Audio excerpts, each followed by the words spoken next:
How do you explain when things don't go as we assume? Or better, how do you explain when others are able to achieve things that seem to defy all of the assumptions? For example, why is Apple so innovative? Year after year after year after year, they're more innovative than all their competition. And yet, they're just a computer company. They're just like everyone else. They have the same access to the same talent, the same agencies, the same consultants, the same media. Then why is it that they seem to have something different? Why is it that Martin Luther King led the civil rights movement? He wasn't the only man who suffered in a pre-civil rights America, and he certainly wasn't the only great orator of the day. Why him? And why is it that the Wright brothers were able to figure out controlled powered manned flight when there were certainly other teams who were better qualified, better funded, and they didn't achieve powered manned flight, and the Wright brothers beat them to it? There's something else at play here. About 3.5 years ago, I made a discovery, and this discovery profoundly changed my view on how I thought the world worked, and it even profoundly changed the way in which I operate in it. As it turns out, there's a pattern. As it turns out, all the great and inspiring leaders and organizations in the world, whether it's Apple or Martin Luther King or the Wright brothers, they all think, act, and communicate the exact same way, and it's the complete opposite to everyone else. All I did was codify it. And it's probably the world's simplest idea. I call it the golden circle.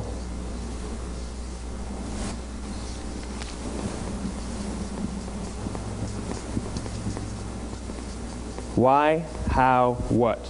This little idea explains why some organizations and some leaders are able to inspire where others aren't. Let me define the terms really quickly.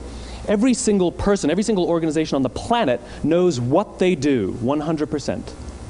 Some know how they do it, whether you call it your differentiating value proposition or your proprietary process or your USP. But very, very few people or organizations know why they do what they do. And by why, I don't mean to make a profit.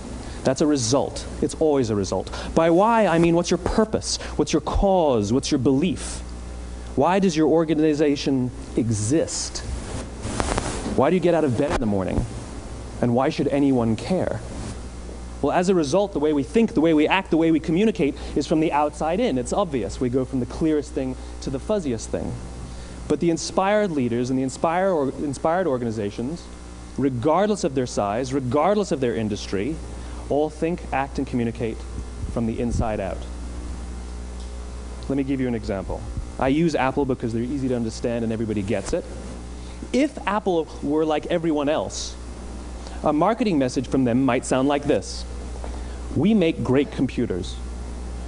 They're beautifully designed, simple to use, and user-friendly. Want to buy one? Meh. And that's how most of us communicate. That's how most marketing is done, that's how most sales is done, and that's how most of us communicate interpersonally. We say what we do, we say how we're different or how we're better, and we expect some sort of behavior, a purchase, a vote, something like that. Here's our new law firm. We have the best lawyers with the biggest clients. We have, we always perform for our clients, do business with us. Here's our new car. It gets great gas mileage. It has, leather seats. Buy our car. But it's uninspiring. Here's how Apple actually communicates. Everything we do, we believe in challenging the status quo. We believe in thinking differently. The way we challenge the status quo is by making our products beautifully designed, simple to use, and user-friendly. We just happen to make great computers. Want to buy one? Totally different, right? You're ready to buy a computer from me. All I did was reverse the order of the information. What it proves to us is that people don't buy what you do, people buy why you do it. People don't buy what you do, they buy why you do it. This explains why every single person in this room is perfectly comfortable buying a computer from Apple. But we're also perfectly comfortable buying an MP3 player from Apple, or a phone from Apple, or a DVR from Apple. But as I said before, Apple's just a computer company. There's nothing that distinguishes them structurally from any of their competitors. Their competitors are all equally qualified to make all of these products. In fact, they tried. A few years ago, Gateway came out with flat screen TVs. They're eminently qualified to make flat screen TVs. They've been making flat screen monitors for years. Nobody bought one. And Dell came out with MP3 players and PDAs. And they make great quality products, and they can make perfectly well-designed products, and nobody bought one. In fact, talking about it now, we can't even imagine buying an MP3 player from Dell. Why would you buy an MP3 player from a computer company? But we do it every day. People don't buy what you do, they buy why you do it. The goal is not to do business with everybody who needs what you have. The goal is to do business with people who believe what you believe. Here's the best part. None of what I'm telling you is my opinion. It's all grounded in the tenets of biology, not psychology, biology. If you look at a cross-section of the human brain, looking from the top down, what you see is the human brain is actually broken into three major components that correlate perfectly with the golden circle. Our newest brain, our Homo sapien brain, our neocortex, corresponds with the what level. The neocortex is responsible for all of our rational and analytical thought and language.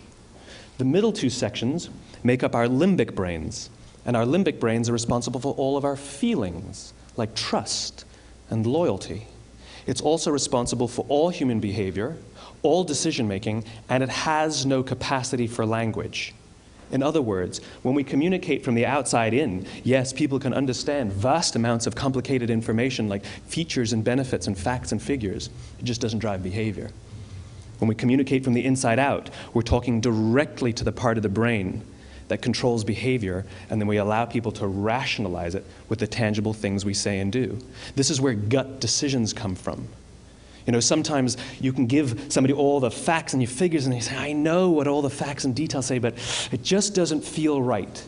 Why would we use that verb? It doesn't feel right. Because the part of the brain that controls decision-making doesn't control language. And the best we can muster up is, I don't know, it just doesn't feel right.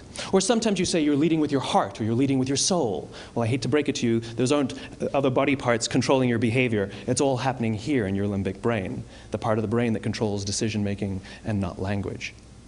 But if you don't know why you do what you do, and people respond to why you do what you do, then how will you ever get people to vote for you or buy something from you, or more importantly, be loyal and want to be a part of what it is that you do? Again, the goal is not just to sell people who need what you have. The goal is to sell to people who believe what you believe. The goal is not just to hire people who need a job. It's to hire people who believe what you believe. I always say that, you know, if you hire people just because they can do a job, they'll work for your money. But if you hire people who believe what you believe, they work for you with blood and sweat and tears. And nowhere else is there a better example of this than with the Wright brothers. Most people don't know about Samuel Pierpont Langley. And back in the early 20th century, the pursuit of powered man flight was like the dot-com of the day. Everybody was trying it. And Samuel Pierpont Langley had what we assume to be the recipe for success. I mean, even now, you ask people, why did your product or why did your company fail? And people always give you the same permutation of the same three things.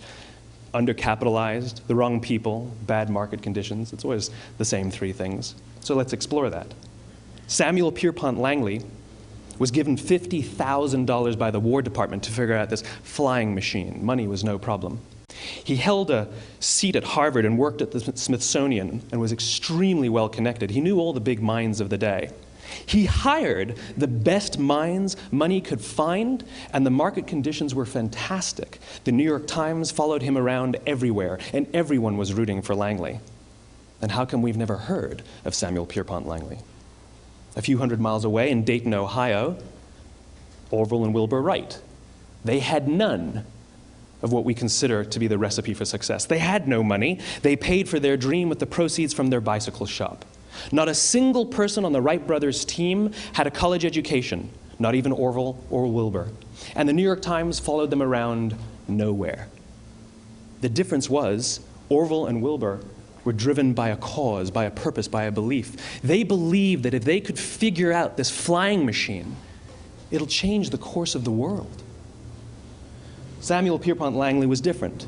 He wanted to be rich, and he wanted to be famous. He was in pursuit of the result. He was in pursuit of the riches. And lo and behold, look what happened. The people who believed in the Wright brothers' dream worked with them with blood and sweat and tears. The others just worked for the paycheck. And they tell stories of how every time the Wright brothers went out, they would have to take 5 sets of parts because that's how many times they would crash before they came in for supper. And eventually, on December 17th, 1903, the Wright brothers took flight. And no one was there to even experience it. We found out about it a few days later. And further proof that Langley was motivated by the wrong thing, the day the Wright brothers took flight, he quit. He could have said, "That's an amazing discovery, guys, and I will improve upon your technology." But he didn't. He wasn't first. He didn't get rich. He didn't get famous. So he quit. People don't buy what you do, they buy why you do it. And if you talk about what you believe, you will attract those who believe what you believe. Well, why is it important to attract those who believe what you believe? Something called the law of diffusion of innovation. And if you don't know the law, you definitely know the terminology. The first 2.5% of our population are our innovators. The next 13.5% of our population are our early adopters. The next 34% are your early majority, your late majority, and your laggards. The only reason these people buy touch-tone phones is because you can't buy rotary phones anymore. We all sit at various places at various times on the scale, but what the law of diffusion of innovation tells us is that if you want mass market success or mass market acceptance of an idea, you cannot have it until you achieve this tipping point between 15 and 18% market penetration, and then the system tips. And I love asking businesses, what's your conversion on new business? And they love to tell you, oh, it's about 10%, proudly. Well, you can trip over 10% of the customers. We all have about 10% who just get it. That's how we describe them, right? That's like that gut feeling, oh, they just get it. The problem is, how do you find the ones that just get it before you're doing business with them versus the ones who don't get it? So it's this here, this little gap, that you have to close, as Geoffrey Moore calls it, crossing the chasm. Because you see, the early majority will not try something until someone else has tried it first. And these guys, the innovators and the early adopters, they're comfortable making those gut decisions. They're more comfortable making those intuitive decisions that are driven by what they believe about the world, and not just what product is available. These are the people who stood online for 6 hours to buy an iPhone when they first came out, when you could have just walked into the store the next week and bought one off the shelf. These are the people who spent $40,000 on flat-screen TVs when they first came out, even though the technology was substandard. And by the way, they didn't do it because the technology was so great. They did it for themselves. It's because they wanted to be first. People don't buy what you do, they buy why you do it. And what you do simply proves what you believe. In fact, people will do the things that prove what they believe. The reason that person bought the iPhone in the first 6 hours, or stood in line for 6 hours, was because of what they believed about the world and how they wanted everybody to see them. They were first. People don't buy what you do, they buy why you do it.